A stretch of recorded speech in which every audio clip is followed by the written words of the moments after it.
Mm-hmm. What's up, everybody? I've missed you. Have you been washing your hands? Today is a really good day because I get to go to a total seasoned pro. I get to go to an old friend. I get to go to a rock star. This motivational speaker is a friend of mine, and when I first met him, we were both gaming Google and Alta Vista and Dogpile and the stuff that doesn't even exist anymore. But besides being a rock star on stage, besides being an unbelievably smart tech guy, he's just nice. Here he is, Rene Godefroy. Welcome. I'm glad you're here, buddy. Yeah, I'm glad I'm here too. We were gaming Google, right? Back in the days. Let's just get into it. So I remember, Rene, buying a book from an actual bookstore, like, I don't know, on paper, and it said, like, Chapter 1, how to be on the first page of Alta Vista. Chapter 2, how to be on the first page of Yahoo. Chapter 3, Google. And I did what it said, and it was ridiculously easy. And guess what? Boom! It worked. And now it doesn't work. But I think that's where you and I met. Yeah. At the time, there was a guy I don't know where, he's called Yossi Ginsberg. He was dominating. Remember that guy? He was dominated with him. Yeah, he dominated everywhere. I mean, I was like, man. But so I started reverse engineer what he was doing and doing a lot of black hat stuff. And bam, believe it or not, Brad, I got the largest nuclear power plant in the country. I believe it's in New Jersey or somewhere. They booked me to speak. When I got there, they had dogs sniffing my car, and they gave me they assigned two people to be with me on the premise the whole time. Even if I'm going to the bathroom, they have to go to the bathroom with me. But guess how they found me? On Google. I mean, like, you should have done your homework, right? They found me on Google and called me and booked me for the speaking engagement. And I'm like, if you're that tight, you have security, you probably already done your homework. But I thought that was funny. And at the time, I was getting speaking engagement. Yeah, go ahead. One time I worked for the FBI. We just got into it, you and I, didn't we? We just started. I worked for the FBI once, and this is in the time of paper, and they said, please fill out this paperwork so we can clear you because you're going to come on our campus, and you need, we got to make sure you're not a bad guy. So it said aliases, and thinking it was really funny, I wrote stud muffin. And then I pull in the car, and there's a gate, and they see my name, and they say, yeah, you got to go over there to that building. And it turns out stud muffin was not funny to them. My client had to drive. It was a big campus. They had to drive up and try to fish me out, and it was a nightmare. But that was so funny when I told that story from the stage, because I'm like, guess what I just did? And they're all like, you're an idiot. Well, let me ask you about the business. Yeah. Let's just get started. You are a master on stage. And I think probably when people look you up, Rene, and they see you and you see your video, they think that's all it is if I could just be as good as Rene, it'll work. But one of the things I've always loved about you is you dig into the business. And I think you love that business side, the how to get booked to be on stage side. When did you first start to realize that was, at least as important as your stage stuff? Now that you are asking the question, do you know what you just said is 80% of the business, not the stage? Because we have some speakers, they are not that good, and they are like killing it. Well, they were killing it before COVID-19. And it's like 80% marketing, figuring out how to get the speaking gigs, and 20% actually of the speaking. Of course, you have to be good on stage, but we have people who are saying and charging like 60,000 or whatever it is. It's a mind game, really. It's all in the mind. But I just reverse engineer others. Like, I stand on the shoulders of giants like yourself. I watch you guys on stage. I mean, you are inducted in the Speaker Hall of Fame, and you've been, at it. And I'm like, you know what? I'm not going to reinvent the wheel. And I think that's what most people do, Brad. They're trying to reinvent the wheel of success instead of modeling it, duplicating it, and just. You remember the guy called Keith Harrell? Yeah, I loved that guy. I know. Yeah, Keith Harrell told me when he started, he called Larry Ringett, and Larry Ringett told him everything to do. Then he forgot one thing. He told him what time you go to lunch. And then he decided he was going to go to lunch at the exact time. That's how he was ready to copy and model that success. Did everything Larry was doing, including going to lunch at that exact time, as if there's a magic to that. So, I mean, yeah, that guy was incredible, man. Yeah, as much as I admire Keith, that's bonkers. I know, yeah. But he's like, he was a constant learner. I don't care who you are, at what level you are. Like, he would always ask you, can you listen to my speech? Can you watch my demo video? Can you, what about this story? I used to spend a lot of time on the phone with him. And we have a mutual friend also. We're still friends today. And we always talk about Keith. That's how the guy was. So it's I think most people don't put enough time into it, right? And just like the Clubhouse, it's just like people ask me why. I said, no, I have to put the time in it. I have to master it. I will not do it like this, all the time. But it depends. Most people, they just want it like a microwave, I guess, overnight success when, that doesn't exist. The secret really, Brad, if you know it, is how much time. I mean, watching television versus working on the business versus, going to a movie or going to a club. I mean, everything disappeared for me. I mean, it was like what Abraham Maslow called the hammer syndrome, right? The hammer syndrome is like when all you have is a hammer, the entire world becomes a nail. So that's what it was for me. It's like speaking was the nail for me, right? I pushed the wrong button, dang it. Oh, really? Dang it, get it right, Brad. He was just talking about nails. It was good. But I had this guy call me Rene, and he's a entry-level speaker, and he called for advice, and I was looking at his website, and I said, looks like you're doing pretty good. He had a video, and he had a website, and he had a topic. But also, he was clearly new to the business. And he said, yeah, Brad, I'm ready. All I need are clients. I'm all ready. All I need, I just need to get more dates. And I'm like, dude, you've missed it. Like, that's everything. You think you're done, just ready to go. You haven't even started your business yet. Having a website does not make you a speaker or, doesn't put you in business no matter what you're doing. Yeah, it's, believe it or not, a lot of the things I used to do when I started, when I started in the speaking business, is now I can go back and see what I was doing.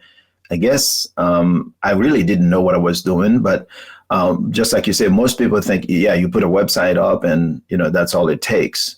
I mean, I look at everything as a game, and you can't just go play football. You just go to, start playing football or go to the ring and start boxing somebody. What about the preparation and all that? When you see, the pros like yourself, Brad, we make success look so easy. Sometimes maybe it's our fault, right? When you're on stage doing your stick, people look at you, they're like, man, I can do this, right? And it really looks, but they don't really know the nights, like we were burning the midnight oil, like the hours we put in it to it's the whole point that I'm trying to communicate here. Most people don't put enough time in it. For me, that's what it was, right? I mean, even the Google thing, it's not something you just wake up and, you learn it overnight. I mean, I just like you say, I read the books. I go to all the websites. I used to subscribe to a lot of SEO, search engine stuff. Mm-hmm. And as an example, like Aflac, I did a lot of speaking engagements for Aflac. One would think it's luck, right? See, what I believe in cause and effect. So if you are not getting a certain effect, it's because you are not creating the cause to have the effect. When I was at the hotel, this guy, he was with Aflac used to have the big conference at the hotel when I was a doorman. And I remember this guy by the name of Lance Osborne. He gave me his business card. Maybe he was trying to recruit me to be a salesperson for Aflac. But he asked me, what do you want to do eventually? Because I know you don't want to be a doorman for the rest of your life. I said, well, I'm going to be a motivational speaker. I'm going to write a book. He gave me his card. And I took the card and I put it next to my desk. And I said to myself, one day I'm going to speak for Aflac. But it was like about 10 years later, after I had left the hotel, and the guy went to Google to search for a motivational speaker in Atlanta because a senator was supposed to do that, supposed to speak, and then they didn't want them to leave Washington, D.C. They had some emergency. So he's searching for a motivational. So he came to my website. And when he was on my website, that's when he remembered that conversation. He remembered I was at the hotel and they called me. You see what I mean? I would have called you too, Rene. I totally would have. Yeah. No, but you referred me to a very good speaking gig. I don't remember you remember what's the name of the organization that was? I don't even remember referring you. I'm not surprised because you are awesome. I don't think you referred me directly. I think they called you and then you were booked and the lady mentioned my name and you put a word in for me. That's what it was. But what all I'm saying is cause and effect. See, you learned SEO. You create a cause and that become an effect. And then people, they go and they find you. But for anybody watching this, it's just like, I'm asking you, what is the cause that you are creating right now? If you're not having an effect, there's no cause. Right.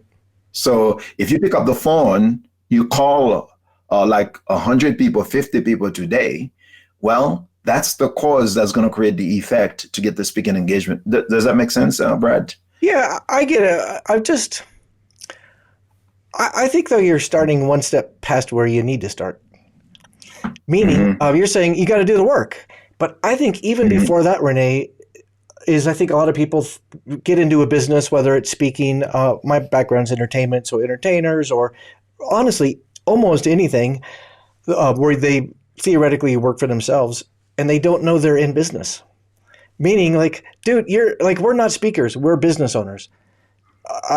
Before this, I was a magician. I wasn't really a magician. I was a salesperson. Right. So that there was that knowledge of, I guess people aren't going to book me unless I treat myself like a business. Yeah. And Dan Kennedy used to talk a lot about that. And he used to pound a lot of the speakers for being, a one-man show and speaking on stage. And they forget that it's a business that you are running. I got to admit myself personally, I always look at it as a business. I always look at the stage, the accolade, the standing ovation. Like Dan Kennedy would say, you can't take a standing ovation to the bank, right? And for some reason, maybe some blockage, which the same blockage where I couldn't quote my fee when I went to 5K and all that, right? Something about money that when I'm on stage, as an example, we are supposed to seed. That's called seeding. Something in the speech to let them know that, we're looking for referrals, we're looking for more speaking engagements, or to sell more books. That's the last thing. I would get off stage, I say, I forgot. Because I was so caught up into, just like you said, being a speaker, a motivational speaker, like right. A motivational speaker. Well, motivational speaking, as you were saying, is just a tool. to a tool of transformation. It could be anything. It could be a book. It could be a course. It could be coaching. It could be anything, one of the tools. But I never look at it as that. I look at, that's the business itself. I think it's a big mistake. You are right. You break all my rules. That we all lay out things like, I think the world is this way, so you kind of categorize it. And then Rene, you prove that I'm wrong. I have this theory that people who come from difficult backgrounds and poverty end up in very safe jobs. So, for example, I'm going to put myself in school and I'm going to be an accountant or in finance or something with a 9-to-5 job with healthcare and whatever, because it's less risky. And I know your story because I've seen your website. You are all about risk. You're just like, come on, people, follow me. Let's do this. You're working without a net all day long. So how does that work? It just seems to me that you should be more risk adverse based on your past, but you're willing to do anything. Willing to do anything is the answer. That's the key. Like anybody watching this now, you have to, the law of proximity is real, right? You've got to be in the company of people who are doing it. But the question is, what are you willing to do to have access to those people in high places? And for me, I was willing to do anything. So speaking of that, when I first decided I was going to become a motivational speaker, Brad, I had heard of NSA. So I could go directly to a convention at NSA, but nobody knows me there. And when you first arrive like a new kid on the block, they don't really pay attention to you until the second and third year when you are really serious about it, right? But I guess I had what I call relationship hacking. I hacked it in a way. I'm dying to know. I figured the speakers, they were coming to the hotel. When they had a convention at the hotel, they booked speakers. So I figured, okay, we always have speakers coming to the hotel. So I asked my supervisor to book me, to schedule me every time a speaker was coming. I make sure I let him know. So I would be at the door waiting for the speaker. That's how I met Dan Burris, Brian Tracy, Jeffrey Gitomer. And then I would introduce myself to those guys. In fact, Jeffrey Gitomer, when he showed up, and I already did my homework on him, and I told all of them, I'm going to be a motivational speaker. I'm your doorman. I'm carrying your bags, but you will see me on a stage somewhere. And then so after I did that enough, I spoke with Jeffrey, and Jeffrey said, well, I can give you $5 or I can give you a book. Which one do you want? I said, the book. And he gave me both, right? He gave me the $5. But when I showed up at the National Speakers Association, I was no longer a stranger to those gurus, because I just went directly to them and say, hi, sir, this is your doorman in Atlanta. Do you remember me? We had a conversation. I told you I was going to be a speaker. And then they all recognized me. And then Jeffrey Gitomer, to this day, we're still friends, right? He wrote the foreword for my book, and they introduced me to different people. So I literally hack it, right? Because you think about it, I remember I went to a book signing at a bookstore. Robert Schuller, right, back then was doing a book signing. I mean, Robert Schuller is doing a book signing at a bookstore. He had like 15 people. And I'm thinking, what an awesome way to meet, a guru, right? You can get their attention. And I still do this today, Brad. You find thought leaders, like very important people all over. They put a blog post on LinkedIn, crickets. They put a post on Instagram, crickets. They are dying for some attention. Like I would go every day, I would just type nice thing. I would give a comment and like and love. And it's like, whoa, this guy is like, because nobody's doing it. And they feel their self-esteem goes as powerful as they are in their space. But on social media, as you understand it, right? Right. It can be pretty humiliating. So these are little tips and tricks. But to answer your question is, I guess I was really hungry when I came here. I was willing to do whatever it takes. I mean, no joke, literally. Back before March. Remember March? It was almost it kind of became a joke between my wife and I because it goes like this. So I was riding with a motivational speaker. And what that meant is it seemed like every time I was in an Uber, Rene, the Uber driver would say, "You're a motivational speaker? I'm a motivational speaker." And I would go, "Mm-hmm. Well, you're an Uber driver." A lot of them had that spark like, well, you could be. So, good luck. However, you were doorman, and I'm saying, I'm just trying to picture this. I'm going to be a motivational speaker, and they took you seriously. Now that you are a hotshot and a thought leader, and you're got charisma coming out the wazoo, and huge audiences clamoring for more, do you treat those people differently than I do because you were one of them? When No. a doorman says, I am, do you treat him differently? Because I remember there was a big name. I will not name that name. I remember then I also used to volunteer to go pick them up at the airport. There's a big name speaker. I never forget that.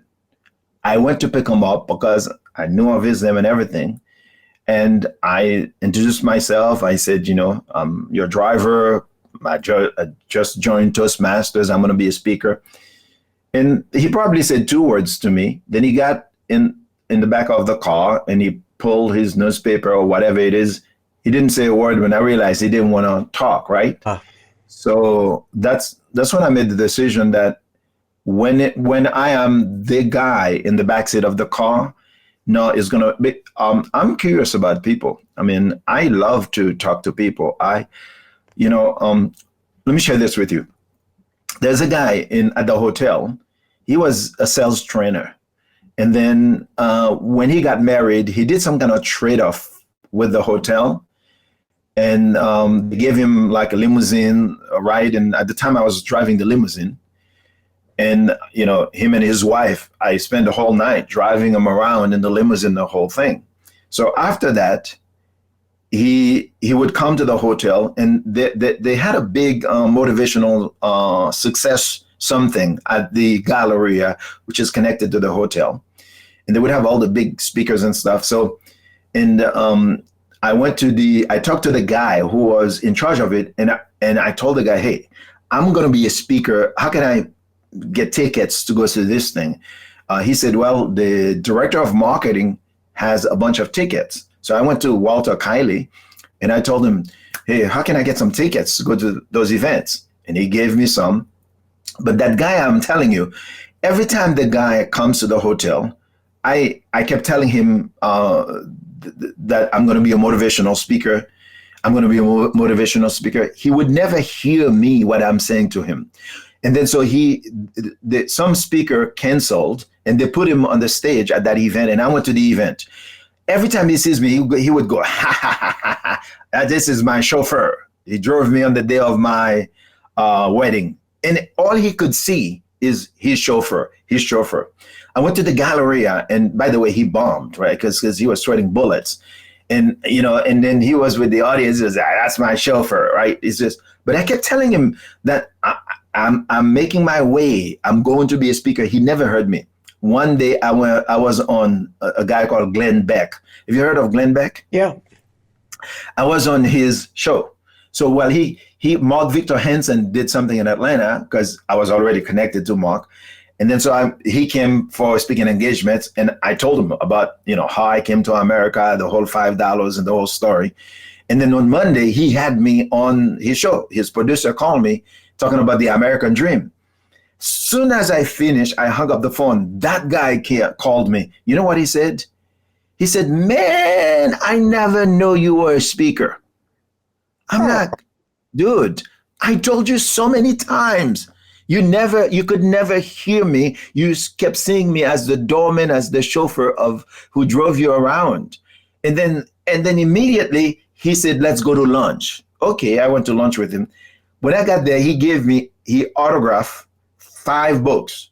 He said, give this to Mark Victor Hansen for me, give this to Brian Tracy, because he knew I had access to all these guys.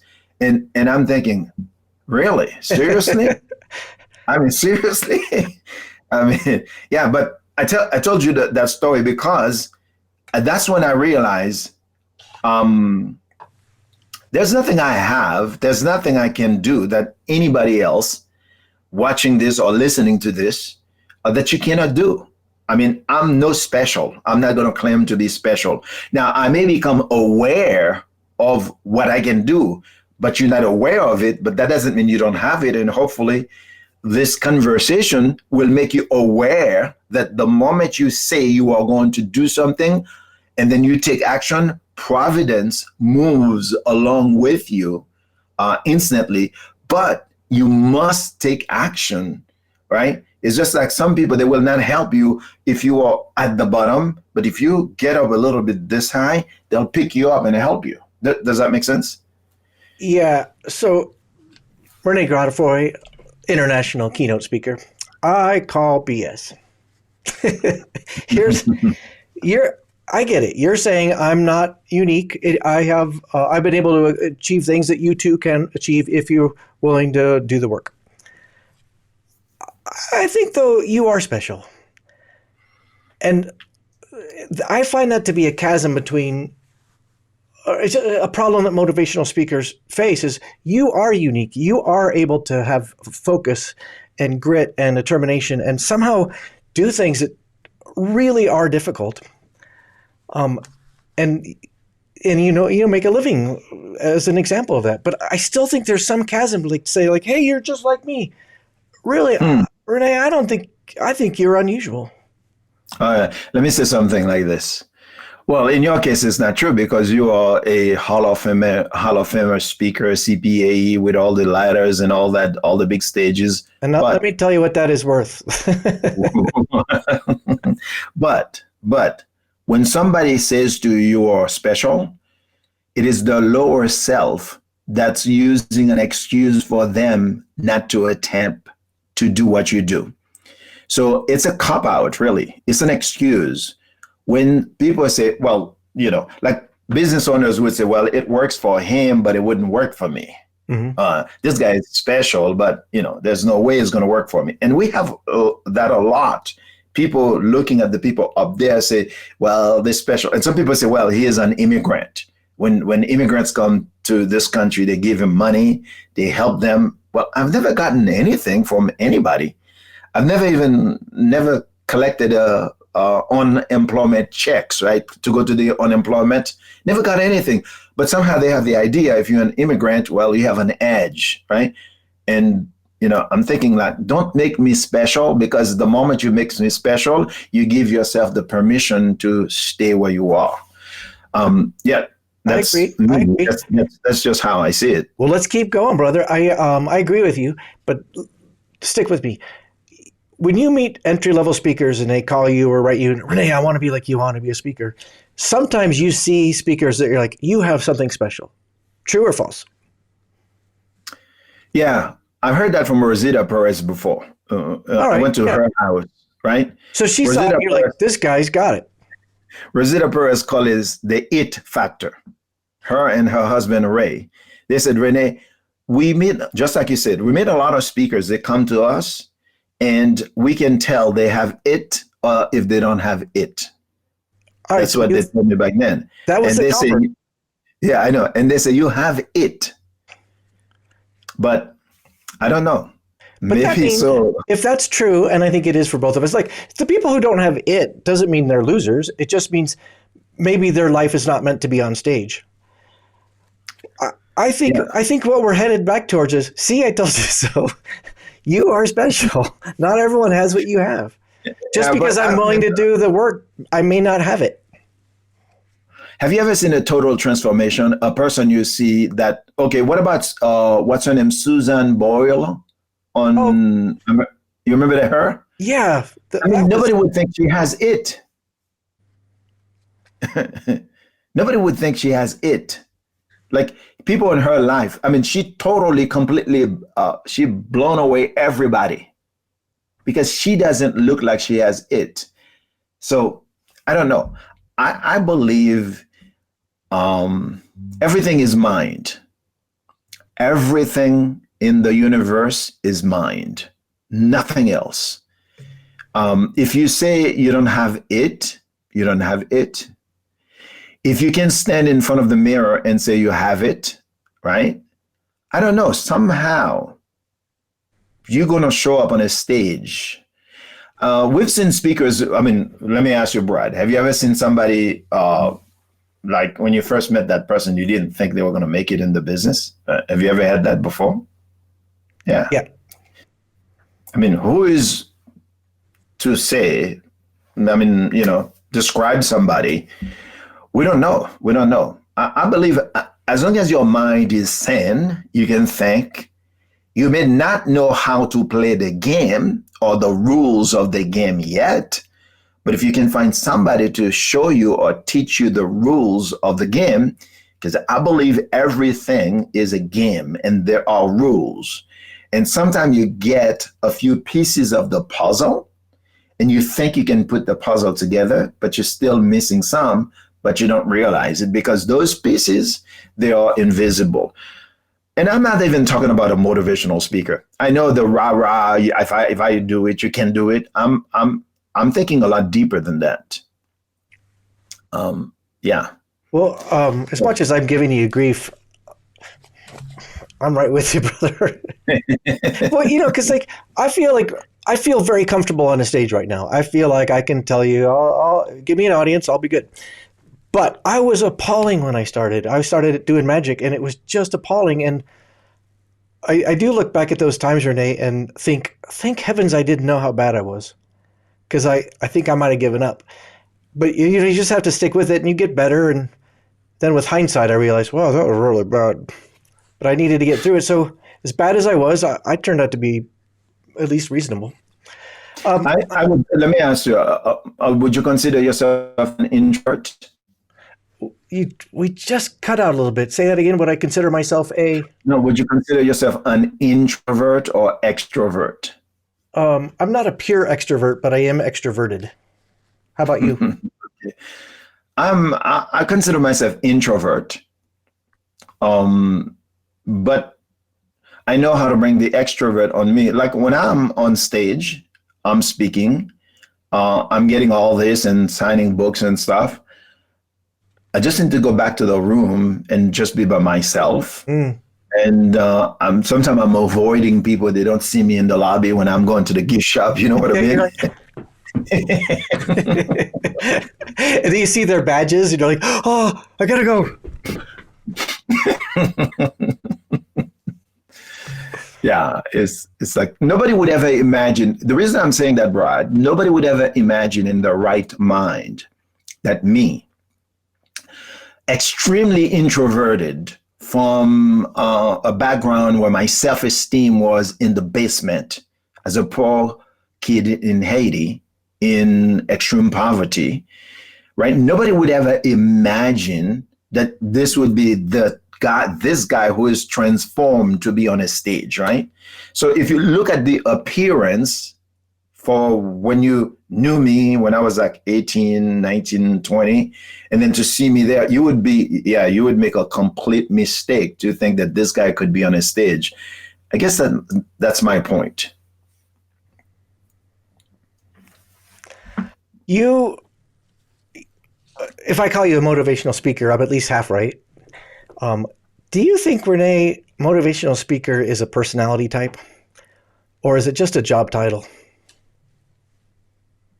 Yeah, just a job title. It's like acting. All life is acting, right? Everything we do, when you go to the job, you have a certain act. When you're with your kids, you have a certain act. When you're on stage, you have a certain act. So yeah, it's not really who you are. It does not define you. Funny enough, Brad, I hired a coach many years ago, and then she told me, well, don't call yourself a motivational speaker. She said, on your website, it's just too much of a motivational speaker. I mean, it's just like too rah-rah people, whatever. But nobody has ever gone to my website to fill out a form to say they need whatever speaker. All they say when they call or fill out a form, they say, we are looking for a motivational speaker. Right. I'm thinking that's their language. So if they go to Google, they type motivational speaker in Atlanta, right? And back then we were national. We were not local, right? We were like motivational speaker all over the world because. So if that's what they are typing, and I tell business owners that a lot, I say, you are using the language that the marketplace is not using. They will not buy what you have because you have to use their exact language. And I think it was really bad advice that, when I learned about copywriting, right? That's when I really understand you've got to speak the language. You got to throw back their language at them because they're looking for a motivational speaker. Why you say don't call yourself a motivational speaker? I know I'm much more than a motivational speaker, but for the time being, that's what they are looking for. As they say in marketing, sell them what they want and give them what they need. Now, once I am there, I can step on stage. Like, I don't see myself as a motivational speaker. I'm here to create a transformation. I'm here to challenge their thinking. I'm here to renew their mindset. I'm not thinking of a motivational speaker, but in the marketing aspect, yeah. Yeah, that gets back to where I think it gets back to where we started, dude, because, back in the beginning when we were learning about Google, that was about understanding what people are going to type into that little box. And who are we to tell them what they're looking for? But yeah, there's a thing. But like once you're on stage, then you got a different problem. How are you going to deliver something that feels valuable to them? Yeah. And so the thing about this stage, it's something that shifted for me. Most of us, we think we are the sage on the stage, which means we have the wisdom, but it's the audience, right? They have the wisdom. All we are there is to remind them of what they already know, or to challenge them to do what they already know. I mean, everybody knows you need humor in your life to get through this COVID-19. When you get there, you're not going to tell them anything new, but you are the conduit who's going to actually remind them and challenge them to make light of what's happening so that they don't have that much stress. Am I right? Well, sort of, but I changed my topic. Now I talk about my origin story, about being a really poor kid in Haiti. And then I came over here with almost no money. Is that? Oh, wait, that's you. Can't believe I told you. But you're my brother. You can be me. I wish I could be you. Back to motivational speaker as a personality. I used to say very recently, Rene, it's not a personality. This is a job. Just like a comedian is a job. Comedians aren't funny when they're not on stage always. And I'm kind of coming around to thinking it's partly a personality. And here's sort of what I mean. If you're hearing me be inarticulate, it's because the idea is not yet articulated in my head. I need to tell you a story. I was talking to another speaker friend, Leanne Tiemann, and I said, isn't it weird and kind of odd, Leanne, when we do our program and people come up and they want selfies and they want to buy our book and they want us to scribble in them, and isn't that kind of weird because, how do you handle it? And I was handling it by just sort of saying, I'm one of you. I'm just whatever. And she took me to task, Rene, and said, basically, how dare you? They have projected something upon you, whatever they need. And for that little tiny bit of time, just be that person. Be that person for them. And then you're going to walk out the hotel door and you'll be anonymous again. And then you can be the aw shucks guy. So now I'm starting to live into that. Like, as I age and have a little bit more gravitas, it feels like I'm able to encourage people in a way I wasn't able to encourage people when I'm 30. So now I'm kind of realizing or thinking, maybe this isn't just a thing I do while I'm on a job. This is a full-time gig. We can't be encouragers our entire life. So maybe it is a personality. What she said is right. So yeah, they are projecting. They see you as the lighthouse, of course, but it's okay for them to feel like that. What I was saying is, in humility, that's when they on their own draw the conclusion on their own in their mind. It's not because I'm here because I know better than you and I'm here to pontificate, right? But yeah, they look up to you because you are on a stage. That means when a company brings you to speak on a stage, by implication, the entire company endorses you. It's a lot of credibility right off the bat. Right. So no doubt they're gonna have their own opinion. They're gonna form it, right? And about you, but it's just like that's them. It's on them. They choose to see you like that. They choose to see me like that. But me, when I'm on there, if in my mind I know I come here to serve them, I think what's this guy, Donald Miller? He has a book called The Story Brand. I think. Oh, right. It's all about story. What he says is you should never be the hero. So, and then I don't think he put it in that context, but from his framework, I see, if you think of Joseph Campbell, The Hero's Journey, right? The hero already is comfortable, and then something happens in his or her world, and then there's a call to do something to solve the situation. And there's what they call reluctance. If you go to the Bible, like Moses, a group of people were in slavery, and Moses received the call, and then he had call reluctance. He said, "Oh no, not me. Why don't you use my brother instead?" And all that, right? So it's the same story. Every story, all life is the same for us. So then we go in the journey. We say, okay, we accept the call. After we fight it, we accept it. And we want to go on the adventure to get this thing. However, we don't have the skills. We don't know the rules of the game. We find a mentor. We find somebody like Brad Montgomery, right? And then so the mentor kind of like teaches us everything we need to know. And then finally we go and we get the prize. Soon as we get the prize, we are no longer the hero. Now, because we have to come back as the mentor, the same mentor you were. So you go back now. When we share our Genesis story, be it in speaking or as an entrepreneur, that's what it means. It means I know where you are. I was there, and I took the journey, and I'm back now as the mentor. Now you are the hero. Do you see the point? That's the gist of his book. So on the stage, we're not the hero. The audience members, they are in the dilemma, the challenge, whatever they're going through. They are called to be the hero, to take the journey. And I'm here to challenge them and to be their mentor, really to tell them it's okay. You can take the journey. And here's my framework. Here's what you need to do. Mm. And then so if we look at it with that mindset, it's from the book Story Brand. If we look at it from that mindset, even when we go to our website, we see we are the hero all over the website.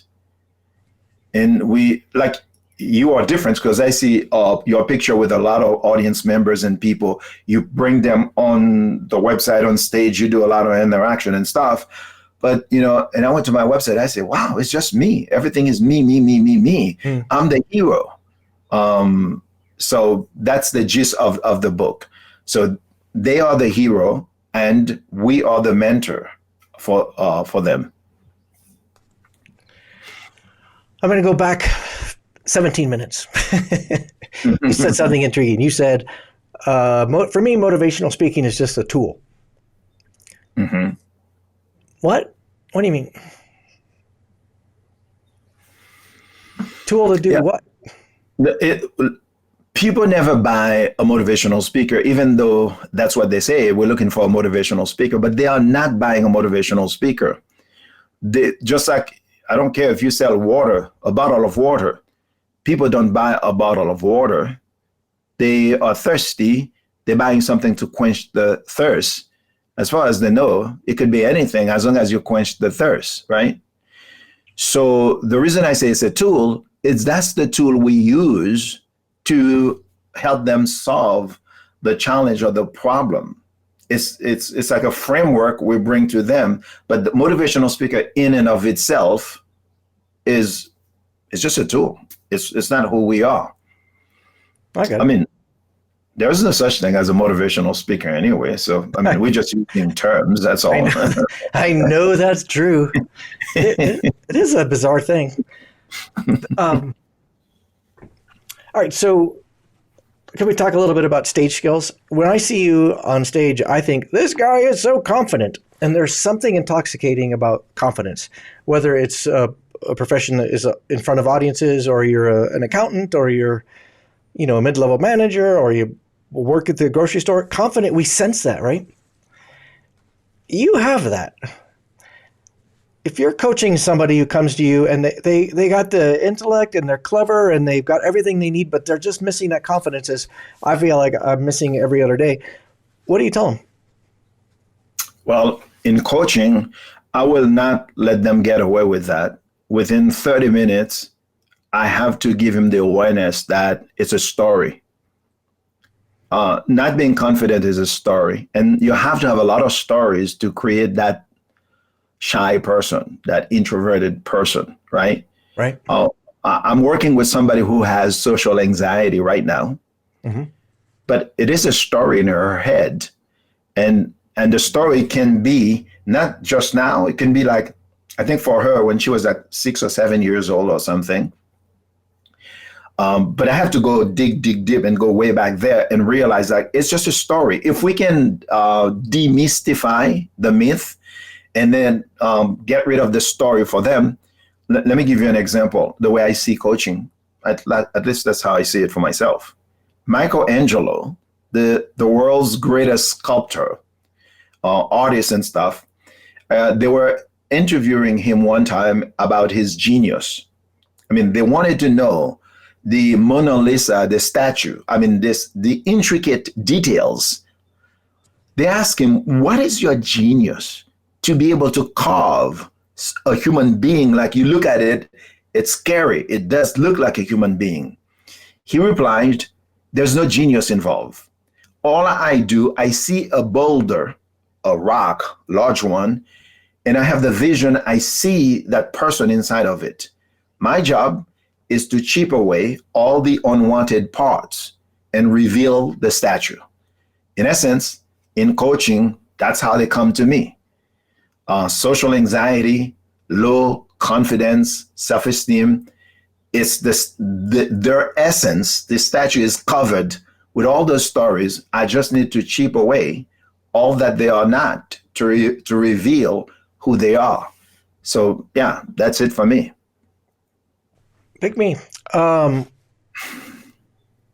just pushing back, brother. I've got two. I got 3 kids. They're all young adults. They're kind of coming into it, and they're super introverted and shy, and their confidence is happening. It's coming to them, but it's hard for them. If I told them, "Hey, you're on the inside, you're confident. Just chip away the stuff that's you're there," they'd be like, "That doesn't help, Dad. Shut up. That means nothing. I still have to go execute this thing, and I'm nervous. I still have to go to that job interview, and I'm tense." At what point? I mean, at some point, don't we all have to discover the confidence for ourselves as opposed to? No, you may never discover it. Because see, if I come from my background in Haiti, for where I came from, remember we in our psyche, those things are deeply embedded in our subconscious mind, right? Like, if you talk about, your kids, right? I mean, that same kid who is shy, we know fully well that this kid I can go to a room with 1,000 people and I can train this kid, and this kid would go to every person, introduce themselves, said, I'm Rene Godefroy, how are you? And then even if your heart is beating, it's what I think Susan Jeffer wrote a book called Feel the Fear and Do It Anyway. So we know it's not impossible for them to go to a social gathering and dominate or own the room. So it's like you may be in your house right now. You can't jump from the second story or wherever. But if there's a fire, you'll jump. And you wonder, where did you find that courage to jump? But the courage was already there.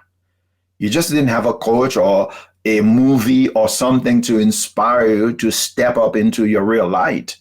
But the statue was always inside the boulder. And that's what I'm saying. It's just stories in our heads. We're thinking what people are thinking about us. And that story is going.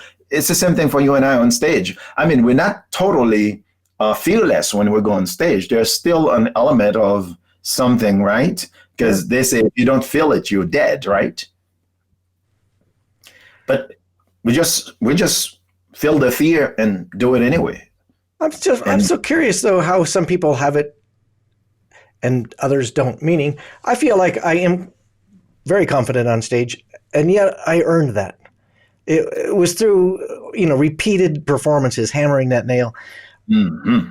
For me, it didn't seem to be a shortcut. I couldn't just have told myself a story when I was in my early 30s to say, "Oh, it's a story. You've got it within you. Just chip away." I think for me, I kind of had to go through it. But I'm looking for shortcuts and how to help others with that, and I feel myself coming up short. But there are shortcuts. I mean, take a guy like Anthony Robbins or the Richard Bandler, the founders of NLP, Neuro-Linguistic Programming. I mean, this guy can do it in 10 minutes. I mean, you can take somebody who has this fear of snake. In 10 minutes, you can give him a snake and they wrap it around and they're not afraid. There are shortcuts. It's just like we don't know it, but there are people who are able to, engineer the brain and go inside of it and do what they're supposed to do and then make you feel a certain way. I mean, like if you feel depressed right now, you feel like kind of sad. If you start jumping or you put some music on, it's instantly it's impossible not to feel different, not to feel, not to transform your psychology, right? That's a shortcut. They are shortcuts. We just don't know them. I mean, for you in your case, you were shy. Me too. The first speech I gave was what is called an icebreaker for Toastmasters International, right? I'm serious. You're supposed to say where you from, your name, your mother's name. I'm not kidding. I froze. I forgot even my own name. That's how nervous I was. And with practice, but if I know what I know now, if somebody comes to me now, I mean, I know some strategies. I know some things that I didn't know. Right. I didn't know it was a story it's a story that caused me to freeze. Or maybe I feel inferior. I feel less than somebody. That's why a lot of times people are talking about they're using words. And I'm like, no, if you think about it, when you go to school, they teach you how to spell words. That means words are spells. You can put a spell on somebody with words, right? So you can actually put a spell on you too with words, in the right one, the right spell with words, just like that. So that's how I see it. I don't know. I may be wrong, but that's just my 2 cents. My gut tells me, Rene, this type of thinking is such a habit for you that it feels easy to you. Yeah, because I have people like yourself. Remember, your surrounding, the people you surround yourself with. I know that may sound cliche. There are some people they will get under your skin every single day. I have a video that is very popular on YouTube. It is about gossiping in the workplace. People who gossips a lot. Oh man, I cannot tell you how many comments. I think it's over 1,000 comments on that one video. Like people who are dealing with it, right? It's just like, but I'm saying if you are with a bunch of people who tend to gossip a lot, it will affect you. It will impact you. There's no such thing as say, well, I'm bulletproof. Nobody can impact me. Nobody can, get to me. They will get to you. Trust me. So you have to engineer or design your environment to keep you in that positive frame mindset. Yeah. So it really depends on, I know some people are saying, well, my significant other at home, you just don't know who I live with, right? Or you don't know who I go to bed with every night. That's another conversation for another time, but. Well, I hear you. And I got a personal little anecdote. Okay. Can we just agree pandemics, not so fun? And can we agree that we all had to learn new things and, it was different. When I started doing these interviews, Rene, it got better for me. And because I just started calling, it was a great excuse to call you and say, would you be my friend and come on? And, lots of different people and lots of different jobs. And it's just so good for me to hear them think.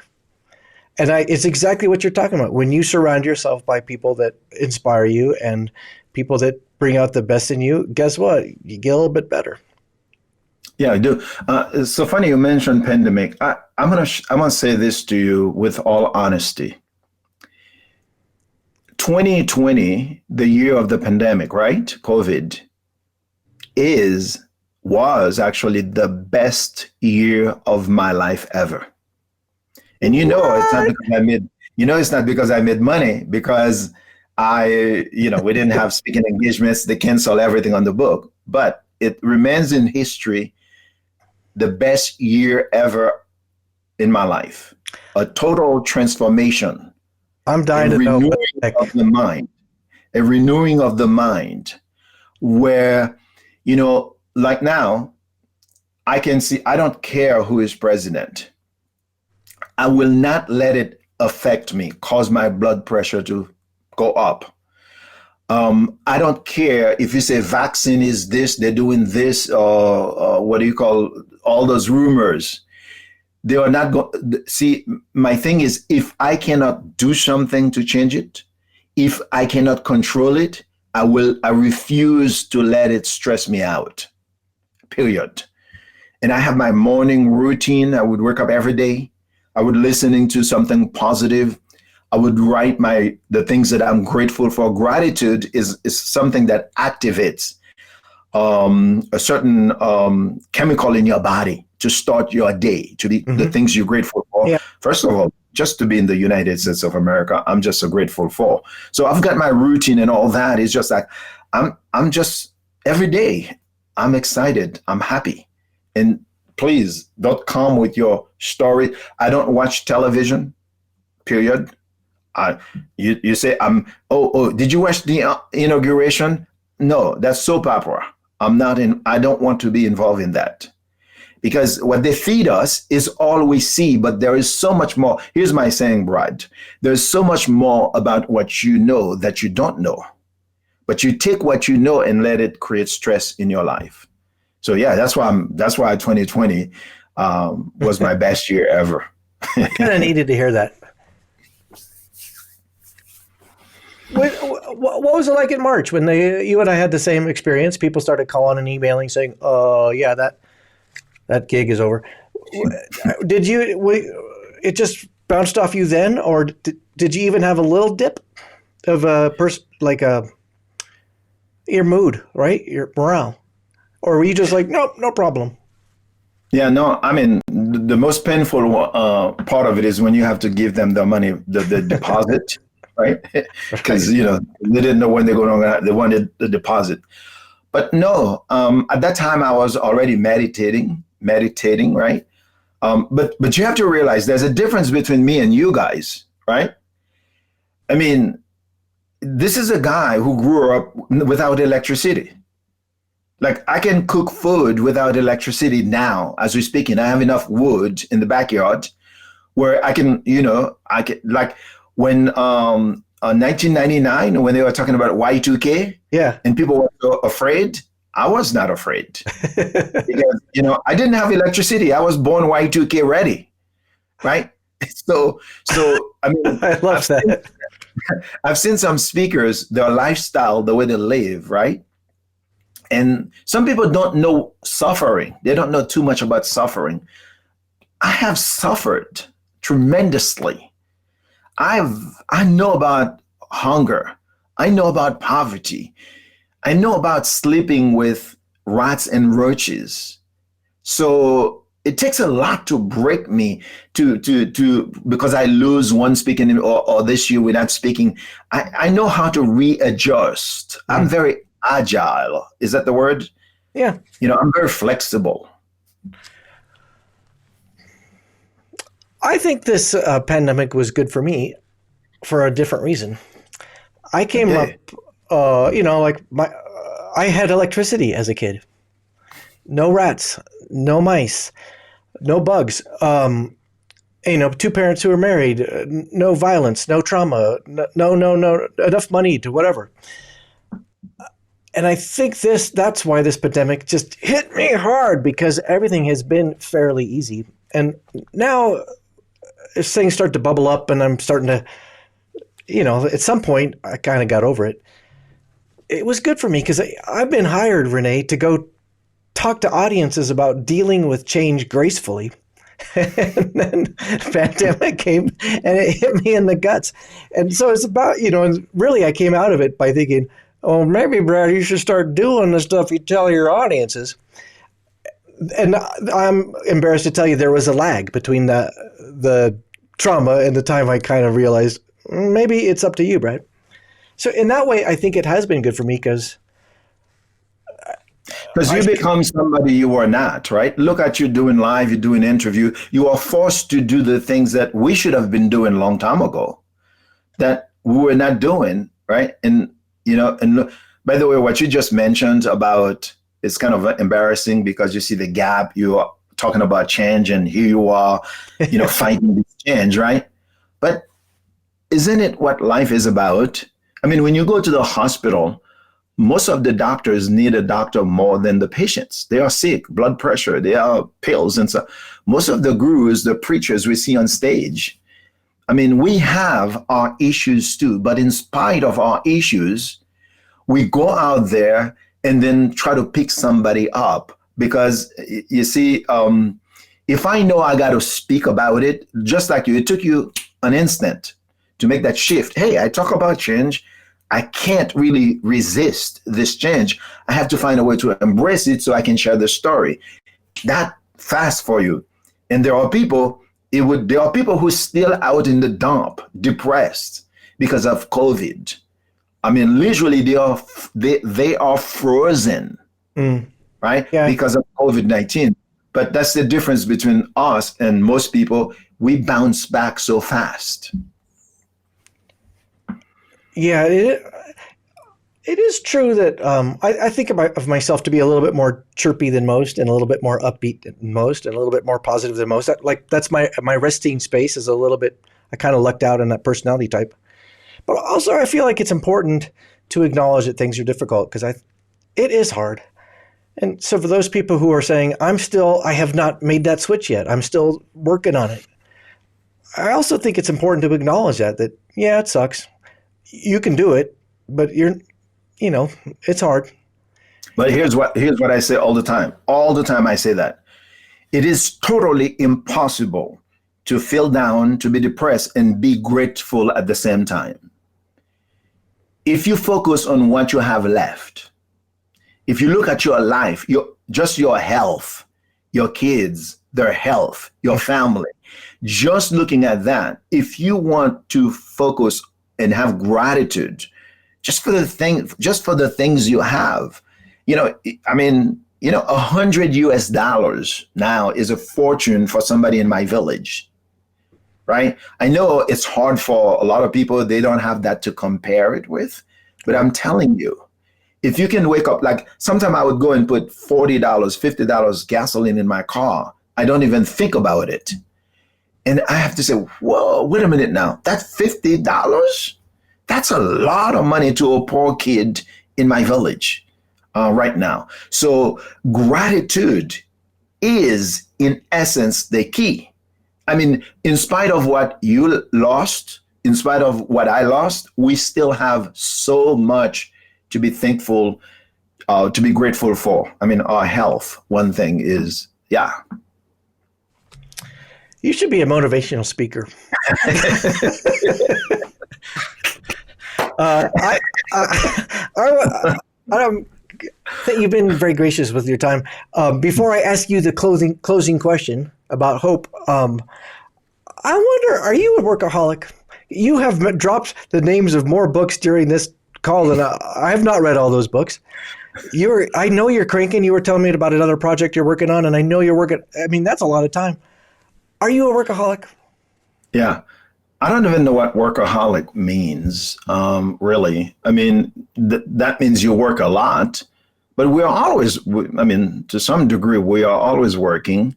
I think workaholic is for people who don't have a passion, who don't really enjoy what they're doing, because you compress time. It's almost meditation. When you are really doing something you love, time disappears, everything, you become one with it. I think this guy who wrote the book called Flow, I can't pronounce his name, right? Yeah. And that's what he means, right? That's what he means. Well, who is that? Was that Seligman or was someone else? No, Mia Check something. It's not Sullivan. Seligman. It's not him.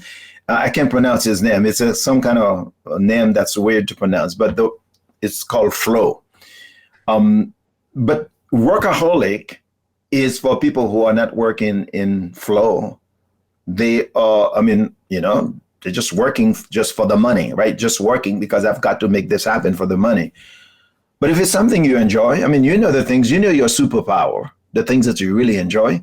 And one thing I'm really thinking about now is outsourcing. I mean, you and I, we know, right? We just love gadgets. We just love to do things. I don't know what you're talking about. I just love Ecamm, and I love to design my background studio. I just love to edit my videos, right? In Final Cut, I can do magic with a video, right? I remember when I first started, I paid this guy, I think it was Robin Krishman, I think the video guy.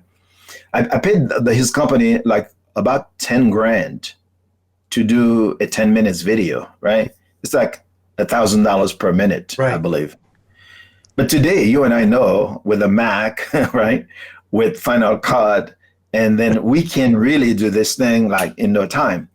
But because I can do it, I enjoy doing it, doesn't mean that I have to be the one doing it. I don't know about you, but I'm sort of like a control freak. It's like nobody can really do it the way I want it to be done, right?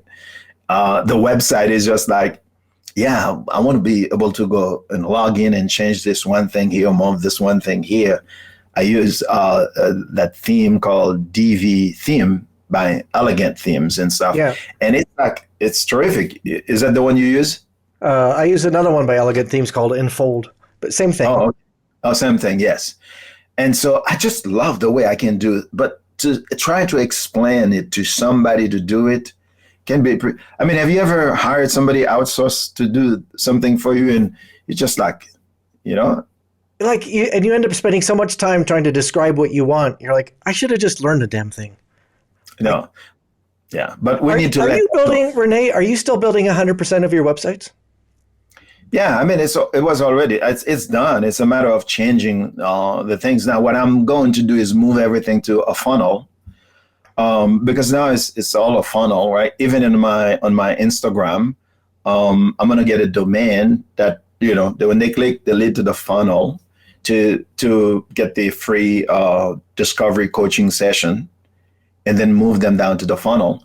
I mean, I think the days when we have all these big websites with a gazillion pages and stuff, it's pretty much, it's just like, everybody needs, like Russell Brunson says, everybody needs a funnel. I don't care if you're a doctor or whoever you are.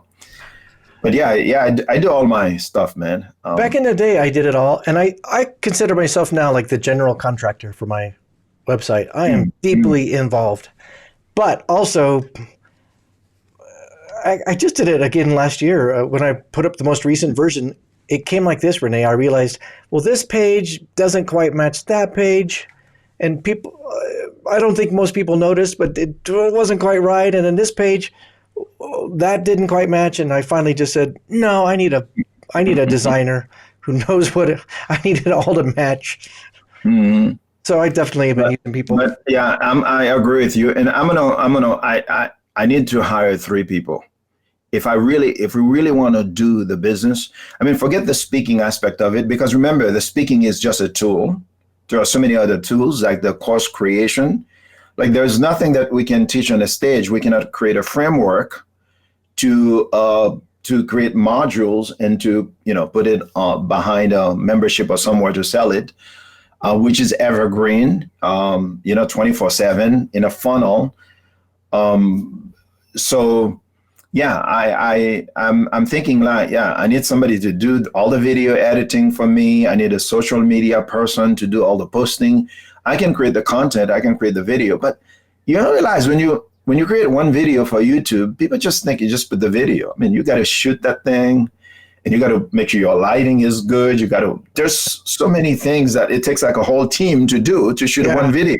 And then you record it, and you realize you had the microphone set wrong. And you go back and do it all again. Yeah. Well, first for me, I have to go to, do you use TubeBuddy? They call it TubeBuddy. I have to go to TubeBuddy on YouTube to do the SEO, to nail the topic and the descriptions and all that. And then, it's just like so many checklists you have to do. But by the time I'm finished the video, I still have to edit it. I still have to upload it to YouTube. I still have to promote it in all the social media channels. It's just a lot of work. And you know what I heard, Brad? It is said, if you don't have an executive secretary, you are the executive secretary. I used to fight that more because like the whole power of focus bit, do your most valuable activities. And then as I aged, I kind of settled in going, yeah, I could make more money. But I kind of I'm like you. I like editing. To me, that's catnip. Looking up on YouTube how to do this thing with that's not a must do. That's like goody. I like that. And if that means it pulls me away from things that might earn more money, I think I can. Yeah. For me, when I do these things, I do a disfavor to the people in my village. The people I know, the poor people. Now, don't get me wrong. Haiti is a big country. We have a lot of rich people, the elites and stuff. I'm talking about the poor people. The more, if I'm afraid to promote my coaching, it's not, I'm doing them a disfavor, because when I have the money, I can do a lot of good in the world. I can help a lot of people. So it's a cop out for me to say, well, I don't really want to make that much money. And I tell people, that's okay. Make it and give it to me, and I'll take you to my village and a lot of villages in Haiti or in Africa or in the Caribbean. We can do a lot of good with the money. You can make a lot of impact. Believe it or not, there's a verse in the Bible that it says the advice of a poor man is despised. Meaning, if you don't have money, people don't want to listen to what you say, right? It's not the same weight. It's kind of weird, but it's right from the Bible. It's like, seriously? I didn't know that. I'd like to say it's not true, but I get it. You go to somewhere, and then all the millionaires, they are sitting there. They are saying exactly what you are saying. It's the same knowledge, but everybody is taking action. Everybody is listening to them with pay attention to what they are saying. And here I am saying the same thing, but because I'm broke, I have nothing. It's just like you said, my first mentor was a homeless in Haiti, like literally a homeless, a man who hit rock bottom, and basically his life was over mentally for him. But I would go to him and have conversations with him. I learned a lot from him. I remember when he told me, the first time I learned that the sun is not hot, it's the reflection of the sun that is hot. I said, seriously? He said, yeah, see the highest mountain, you'll see it's all ice there 24/7. The closer you get in an airplane to the sun, the less heat. So it got to be when the bounce and the reflection of the sun that's so hot. And I was a kid. I was like, that makes sense. I never thought about it. So I learned a lot from that man. So I'm with you. Yeah, that doesn't make sense. But I don't know. For some reason, is the advice of a poor man is despised. That's what the Bible say. So I hear you. Yeah, I'm not saying I don't want to make money. I'm saying I do want to edit video, even if it pulls me away from some other stuff. Yeah, I'm with you too. I like the kinetic and flying text and put him there and make him do all these things. I really love that. Yeah, it's like catnip. I think it's perfection. I think it's perfection that because I remember Dan Kennedy said, God bless his soul. I think he passed away, right? 2 years ago or something. I don't know that. I didn't know. Oh yeah, he did. But anyway, he said you take the same information you have, you package it in you create a book cover design and whatever, and then you sell the book for $20. Right. And he says, if I take the same information, put it in some CD with my hands and shrink wrap it and stuff, I can sell it for $97. Same information. So, which means because in their mind, they know what a book costs, right? Even in social media, I don't know if you heard that. A lot of people are saying the videos they make in the studio that is so well polished is not the one that really go organic, viral. It's just the video, you just selfie, you just real, like this conversation we're having here, right? If we were so rehearsed, we had action like camera, people will enjoy this conversation. It's like we're having a conversation and they are sitting on the side hearing us talking, having this conversation. But if it's in a studio and it's well polished and all that, it's just like people just don't connect with perfection. And I think talking about the video and all that I would do for a video is the perfection.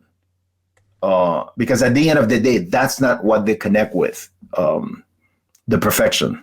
Yeah, that is an interesting trend because when you and I first started with VCR,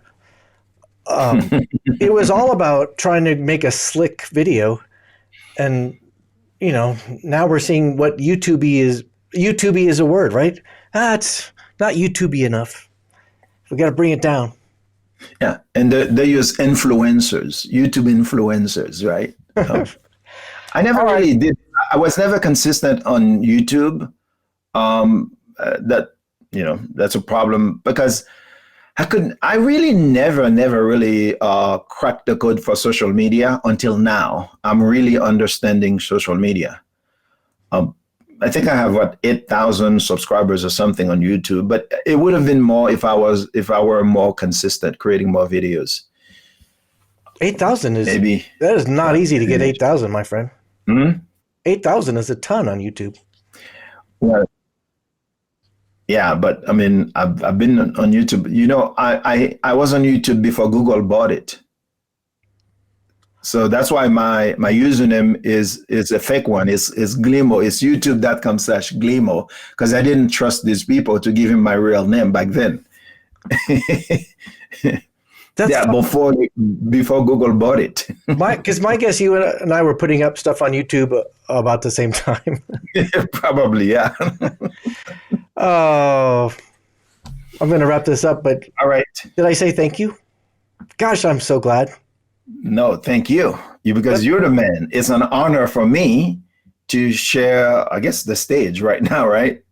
Before I ask you this last question, I just want to say hi to Tim Prendergast. He's been hanging, and he has, I swear, Rene, every time you take a deep breath, Tim is going, like. You got a new fan. Awesome. Great. Well done. Well, Rene Godefroy, international keynote speaker, leadership expert, coach, just awesome, good guy. What gives you hope?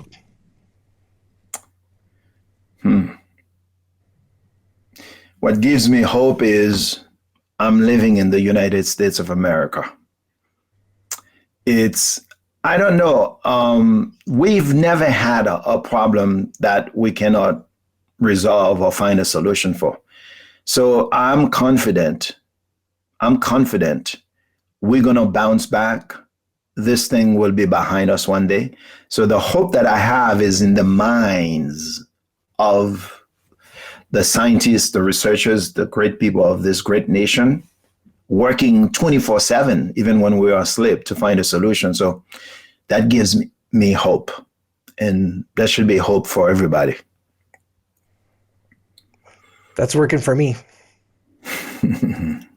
All right, Rene Godefroy, hang with me just a second. Thanks everybody for being here. Appreciate you both. Check out Rene Godefroy on Google. He is easy to find. My name is Brad Montgomery. Have a great day. Thanks, Rene. Bye.